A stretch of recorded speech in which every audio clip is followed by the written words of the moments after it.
Hello and welcome to the Lehigh Valley Food Podcast. My name's Tim, and with me today I have my co-host Riley. Today we're at White Orchids Thai Cuisine. Hello, guys. How you doing? Hey. Good morning. Good morning. So, Neil, you're It's good to see you guys. Yeah, you've been on the show before. Yeah, I get around. That's crazy. You know, just working at every restaurant imaginable. It's where we're at. Only two, I swear. So Byron, where are you from? I'm from the area here. Okay, Yes. Yeah. awesome. Grew up in Kanji. Very cool, very cool. So what made you get into the restaurant world? Well, I mean, I've been working in restaurants since I was 15. So that's close to 25 years now, almost. I was went to school, came back in the area after being abroad, and had an opportunity to work with Jeff. And so I've been here for 12 and a half years now. Awesome. Wow. So, yeah. Out of the 14. Yeah. Yeah. Out of the 14 years that this restaurant has been open. Yeah. So you said you were abroad. Where were you? I was in China for 2.5 years. Wow, that's really cool. Yeah. So studied Mandarin and did some teaching English and came back in the area and had this opportunity. So Neil, obviously we kind of know your background from the other episode a little bit that you were on. What's it like working at two different places, kind of holding a similar job at both places? And granted, they're all in the same like ecosystem of the same. It's the same family, right? It's the same thing. I was really excited about the opportunity to have two places and two programs, and obviously managed with great GMs and owners who really supported what I viewed to do at both and my vision. And like I said, at Notch, it's really it's that new toy kind of thing, and we definitely attached it aggressively seasonally. So I have that opportunity every 6 months to really challenge myself and my bar team and come up with the new flavor profiles from the seasons and just really attack it and have some fun. And here it's just Byron and Jeff did such a great job already setting up the program before I got here that I'm amazed at some of the wine that Byron brings in. He's more of that palate side for me, and the beer program I think is a lot a bit more and has been really real. It's trustworthy over here for sure. We have a lot of domestics over at Notch, but we have a nice rotating menu here that Byron's cultivated over the years, and I've just kind of taken the baton. So over here, they made it a lot easier on me, which is nice. But it's also they're two very similar, but also very different. So it keeps me guessing. It doesn't make it as stagnant, at two places. So what's different about it here then? The bar, different wise, I would say we usually keep a lot of the same cocktails. We tweak them, but they're definitely tailored towards our food a lot, and we don't change as often. We have best Thai 14 for 14. So nice. A little stat for you guys. But we really take it with our specials here. We have so many good house recipes that sell constantly that here we really just attack specials often with the food and the cocktails and the rotating beer and wine features for sure. We have some amazing options for wine features by the glass and by the bottle that you really can't get anywhere in the valley. They're real niche-y and go great with our food. So I think that's kind of where we get a chance to capitalize over here with already being around for a while. Yeah, Notch, we're building from the ground up. We're winning those awards and we're trying to build that trust with people. So that's where I'd say it's a little different in both. That's pretty awesome. For this season, what would be your pick for wine, for beer, and for just regular drinks? Oh, you want to take the wine, my friend? Yeah. I always trust his wine palate more than mine. I've been down the spirit hole for so long. It's taken some time to build up my wine palate. Yeah, I mean, I think seasonality is big with cocktails and wine and beer as a whole. And I think oftentimes pairing it with Thai food is maybe a challenge to a lot of people, or it could just be very unique in its own right, being that we're utilizing a lot of fish sauce, a lot of very umami flavor profiles, bright citrus, spicy, sweet, and all over the map for Thai cuisine that you can have a lot of fun with it. I think that fun factor for the cuisine really opens up an opportunity to try different varietals and different wines that maybe you wouldn't be able to walk into the state store and say, I'm going to buy this today. And then you just walk over and get like a Pinot Grigio or a Chardonnay or a Merlot or a Cab. I think there's a lot of wine in the world, and I think Italian wines are fantastic. A lot of really great white transitional wines that wouldn't necessarily have to be like super crisp or dry, but yet not massive or overpowering. So I think like a fun wine would be a Fiano di Avellino. So a Fiano from Avellino would be like a medium weight white wine that really just sets off with our curries. So that's a great pairing. So a white wine for a fall transition, a little bit heavier. Red options, I mean, it can go across the board. Really, I think that some of our cuisine might lend itself more towards white wines, but there could be some fresh red wines that won't overpower and still go along with. And whether that be some Burgundian, I mean, Pinot Noir is going to be fantastic. But more fleshy, fruit forward style is really great. God, I hate Pinot Noir. So yeah, and that's exactly why I lean on him a lot for that. Cocktail wise, I honestly, seasonality wise, coming up, one of my favorites on the menu is the Rama Rack. Really a Sazerac riff named after throwing a little, was it King Rama the Fifth. King Rama the Fifth, a big Thai figure in that nation, and you know, it's a Sazerac riff, so I actually use a nice Rittenhouse rye as a base, and then I split base it with a lot of times traditional French style. You know, New Orleans, you'll split base it with some cognac. I did it with a Blue Coat barrel aged to get a little bit more of that botanical herbal, but still have that barrel present. And then we infuse Peychaud bitters with basil, which is, you know, very prominent in a lot of the Thai dishes, and it's just a nice dry dark herb. Thai basil has that pungent fruit, like. Yeah. So Absolutely. yeah, it ties in with the gin, ties in with that little Pernod, you know, rinse, stirred, nice and, you know, easy sipper, warming. Sold. It goes with the food. Yep. It's a fun one. I was really happy with that guy. Little flamed lemon twist. Yeah. Beautiful. So Neil was saying that you guys are rated best Thai 14 out of 14 years. 14. I learned that today. Learned that today. So what would you say, like, from the menu, what do you guys do that stacks up and differentiates you from other Thai restaurants in the area? What really gives you that, hey, we are the best in the area? Like, you know, you're not going to find it. I mean, anytime you walk into a Thai restaurant, you're going to ask for a pad Thai. So that's kind of what you always go off of. Our pad Thai that we utilize is a little bit upper echelon from the base of the ingredients. So I think obviously using great ingredients and then having your own flair and adding to that really helps present that dish nicely. And we do a lot of different riffs of pad Thai. So we keep it fresh we do a Hawaiian pad Thai. So it's got pork belly, sausage, tomato, and pineapple. So I'm part Hawaiian. so that's a fun riff. And I think, you know, playing off that pad Thai, we do a lot of other great dish classics, drunken noodles, pad sius. But really, I mean, pad Thai is what we do in and out all day, every day. Absolutely. I mean, you guys have been a family favorite for a long time. Pretty much my stepmother moved here from up by New York, and this was the first restaurant where she said, fine, I can eat out in Lehigh Valley. That's great. That's great.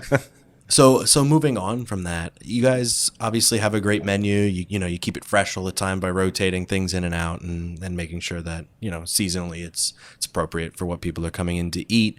You know, as of right now, every restaurant's experiencing kind of like staffing. What are you guys doing anything special to maintain that quality during this crisis of just staffing in general for businesses? Or Yeah, I mean, like we were saying earlier, I mean, sometimes you have to say no, but with saying no is more so a matter of keeping that control of the consistency and keeping the control of the consistency for the guests that are here and able to dine with us or getting takeout is vital, so that it's a consistent atmosphere as well as quality of food.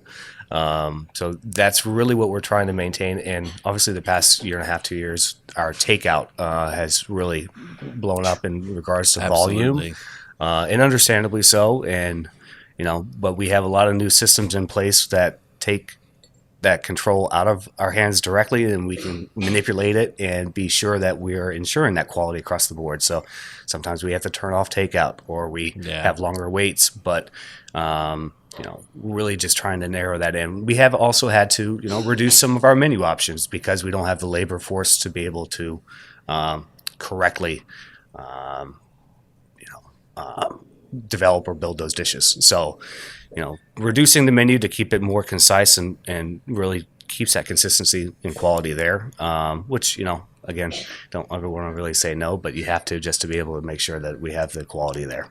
Yeah, for sure. Absolutely. Mm-hmm. So given all that, where does the like passion come from? How does, obviously you're not going to maintain a high quality, and you're not going to have that staff that all wants to work together to do that, if there isn't. So kind of where does that come from? How does that grow, and how does that, I guess what I'm trying to say is, like, what drives the business to strive for excellence? Pizza parties. Yeah, I think, I guess customers, really. You have customers come in, and you have regulars, and like we said, we've been here for 14 years now, and a lot of those customers have been coming for 14 years. Yeah. So we also pride ourselves in having a lot of local family employees, and really hire from within in the local community. So I think that all ties in tandem to the success of the restaurant is, the local neighbors and friends and family. Yeah, absolutely. Yeah, it's something actually I was very impressed with coming over here for the first time, just seeing, in my first 2 years here, how many siblings have worked, or, aunts or moms, or it's just the web goes deep over here, and it just shows that you guys have done just a great job creating a great environment for a long time. It's nice to be a part of it right now. I think it's definitely saved us when it comes to lack of bodies out there from time to time. We just got to keep those generations rolling in. So it's something I was very impressed with. Coming, Just keep them coming, people. All right. So we always need some fresh legs. But yeah, that was something I was very impressed with, and I think it definitely goes a long way in building that culture that can just continue to pass on, whether we lose a lot of people or gain a lot of people. When you do create those seasonal holiday dishes, obviously, you're kind of creating new ones every time. Where does the inspiration come from for some of those new and unique dishes that maybe people haven't tried before? That 2.5 years in China, I think. Yeah, no, I think we've done lots of different specials throughout the years, and Jeff and myself enjoy food, and here we are a Thai restaurant, but we still have fun with that option and make fun riffs off of classics, and then also having the ability of the other restaurant at Notch, we really have a lot of fun over there and get a little bit more out of the box, right? So just enough to where we have fun with it, but I'm not putting an extra workload on the kitchen, so it still keeps it fresh, but it consistent, Very fair. So it'll be a whole new challenge come this holiday season. So we'll see what we can do. But yeah, I think that's the nice thing about Thai food too. When I started diving down, because I didn't know much before I got here, I really didn't have Thai, and it was nice of these guys to increase my waistline over the last 2 years. But it is what they always talk about, the 5 S's, the 5 different flavors, like sweet, spicy, savory, right? Those umami. So in that window of that general overview of Thai, you can have fun. And they do a great job of just trying out a lot of different things. Yeah, Thai cuisine is a melting pot of Southeast Asia. You have heavy Indian influences as well as that Chinese presence. So everything from curries to stir fry to wok noodles. There's a lot of different expressions. Yeah. So what is one of the wildest items you guys put out? One of the wildest items. Hammock's pretty crazy. And did it work out? I liked that one a lot. The one that was in the coconut. Yeah, the hammock. Yeah, that's a fun presentation. Yeah, hammock is a great presentation, and they do egg within the curry, so it creates a whole different texture.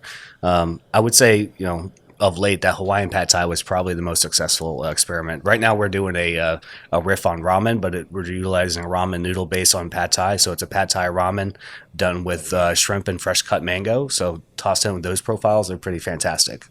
So that one's probably the most successful special right now that we've been running. That's pretty And cool. we do crispy noodle and a fried egg on top. What's your favorite then? Whatever chef is making for lunch. Yes. It's a good move. Not biased this way. Yeah, no, whatever he's making me, I'm happy. That's fine.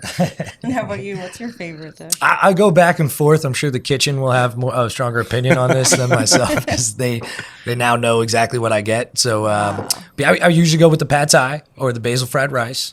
And then That's my favorite as well. Yeah, right. So good. So good. But I always stick with the pork sausage. Pork sausage is so good. It's that same, sweet Chinese sausage that with like some chicken and broccoli. And, Sounds good. try to get the veggies in there to not feel as bad. Try not to be daring and getting something real weird. you've never Yeah, eaten yeah. before. Nah. And I stay at like a hot.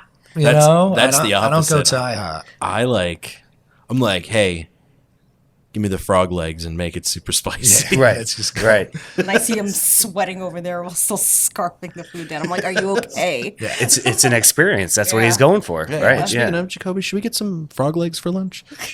From Shangwei? Threaten him with a good time. That's the other fun thing with Thai is the spice levels. I think that's something great. Just talking that off on a whim. Going 1 to 5, and I hear our 5's isn't Thai 5, right? Doesn't Pak and Pie feel a way about that? Oh yeah, Thai hot, no return. Yeah, You guys do a real good job at even the spicy stuff, like balancing it out and making it still palatable for most people. No, that's a testament to the chefs, man, for sure. Why is he laughing so hard over there in the corner? Yeah, 'cause it can get up there, man. That Thai hot, no take backs. Best of luck. Should give you a box of tissues. Yeah. Yeah. Indian is probably the hottest food I've ever had. Yeah, they have a secret level of spice. The one restaurant that's Indian mild to hot. Right. And that's like the spice out the top of your head. Well, it's not even like that. It's just like your whole body gets hot, and then you're sweating, and you're like, I don't know what's going on. I'm gonna die. Checking your pulse. Keeps you clean. It does. It's healthy. But yes, you guys do a very good job balancing everything out, and taking Thai food and giving that spice to people, but giving it to them in a way where they can enjoy it as well. Yeah. And you're right, that is a testament to the kitchen and a testament to the quality of the food that you guys are producing, and I appreciate that. Is there anything special that you guys wanted to cover besides what we covered already? I was gonna say, I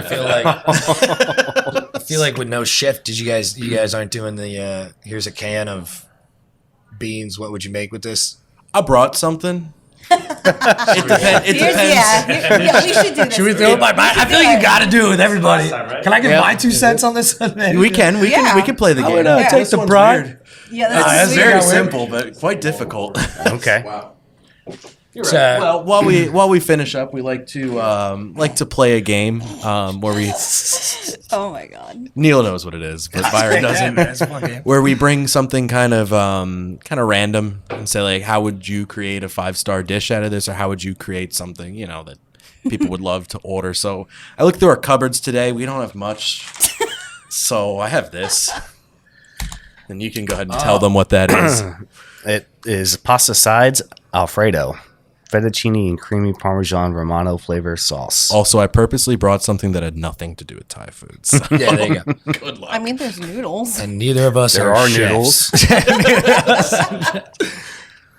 So we do a Bangkok curry noodle. So it's a pad Thai noodle with green curry done throughout. And oftentimes that play does give a texture pseudo Alfredo, but then it reminds you that it is curry and spicy. So I think I would do a riff off of that, and I'd probably do a green curry split base on that cheese, and I'd top it off with some Parmesan and just really have a fun time with it. Damn, Tim, you failed. Well done. That's all right. dude. I didn't That's a fail. GM Well done. crushing your game, dude. That's the point.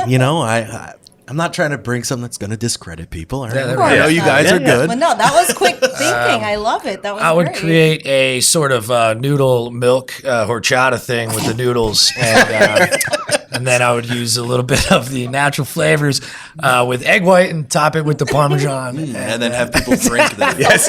Cold noodles. So you cool them Listen, down man, first. you said I got to play this time. Tell you what I would do. I'd follow these directions. That's funny. I And he's definitely only like the 3. green curry idea. I think he wins. Yeah, Yes. that is a good idea. I don't know. Neil's noodle drink sounds pretty Don't refreshing. knock it. I actually might. I'm gonna do it now just to piss everybody off. Go ahead. Oh my God. Take them. I'm just kidding. Yeah. Do you Yeah. guys Do you guys have anything going on for the holidays? That's a good point. I mean, yeah, I mean, I think you have all this data from being here for 14 years, but what does that data really turn into right now? It's a whole new Yeah. operation day to day. Last So year's been just a whole different beast. That's actually been something. So then what happened last year during the holidays? Take out. we had Takeout? lots of takeout. We had 2 tables on the patio with 8 heaters surrounding them if they wanted to sit outside, and we had reduced numbers on the inside. But So probably a little bit back to normal this year. With this with year the it'll be a indoor little and the bit more outdoor. indoor. Yeah, I don't think that they're going to put those restrictions or anything like that foreseeably. Cross your fingers and all. But takeout will still be strong, and I think a lot of business has spread out throughout the week. We are open 7 days a week, lunch and dinner here, where oftentimes in the holiday season you get a hyper compression on Fridays and Saturdays. Yeah. Now you're going to still be busy on Fridays and Saturdays for sure, but it's more spread out on day-to-day basis. Oh, that's good. Yeah. That's true. Yeah, which is a good sign. So, I mean, from that aspect, that's a win. But also from that aspect, there's no reprieve. Yeah. Downtime. Absolutely. You don't have a lazy Monday. Catch Yeah. up on stuff. Yeah, not too many of those. Yeah. Yeah, it'll be good. I'm hosting Thanksgiving this year. I'm pretty excited about nice. that. Yeah, thanks. You guys asked what we were doing. I don't know how it's gonna go. I got a large family, man. I don't have 7 kids and 6 and a dog, but I have 5 siblings. You know what I mean? 7 wow. nieces and nephews. Yeah, and a couple That's- dogs. It's kind of how my family is too. Right, yeah, it's I got, crazy. It just I got blows more up. cousins than I probably have met in my life. So My Yeah. mom is the oldest out of 20 kids. That's insanity. My God, It's crazy. just too much. Wow. nuts. But yeah, we'll be rolling out cocktail special stuff all through the holiday. awesome. You know what I mean? Sounds good. Keep an eye out, yeah, for both spots. Probably put together some Camparis come into town for Wild Turkey in November. Kendall Conrad is going to be joining Notch in late October. White Orchid, there's a lot of stuff. I'm looking at a guy getting some nods. So yeah. Well, I look forward to all of it. We all look forward to all of it. Yeah, guys. Till round 3. Yeah. It's Who knows what next restaurant you'll be working I hope you at. just didn't do me twice to get me over with. That way, we're going to talk later in the year.